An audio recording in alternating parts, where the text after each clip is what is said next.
बिस्मिल्लाहि वस्सलामु अला रसूलिल्लाह। एक सवाल है हमारे दारुल इफ्ता में, ये आ रहा है कि क्या भाभी देवर और जेठ से भी पर्दा करेगी, और इस हवाले से हमारी शरीयत क्या कहती है। तो याद रखें, बिल्कुल भाभी देवर और जेठ से पर्दा करेगी, और वो भाभी के लिए वो गैर महरम मर्द हैं, वो उनसे बिल्कुल पर्दा करेगी।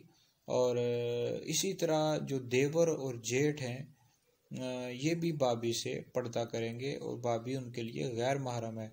और इस हवाले से बुखारी शरीफ की एक हदीस मुबारक है, नबी पाक अलैहिस्सलाम ने इरशाद फरमाया कि औरतों के पास जाने से बचो। एक शख्स ने अर्ज़ की, या रसूलल्लाह सल्लल्लाहु अलैहि वसल्लम के देवर के मुतालिक क्या हुक्म है। फरमाया देवर तो मौत है।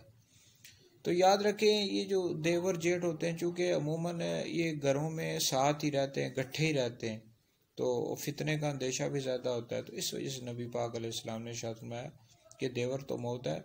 तो बहरहाल भाभी देवर से भी पर्दा करेगी, जेठ से भी पर्दा करेगी। इस तरह देवर और जेठ भी भाभी से पर्दा करेंगे, क्योंकि वो भाभी भी उनके लिए गैर महरम है।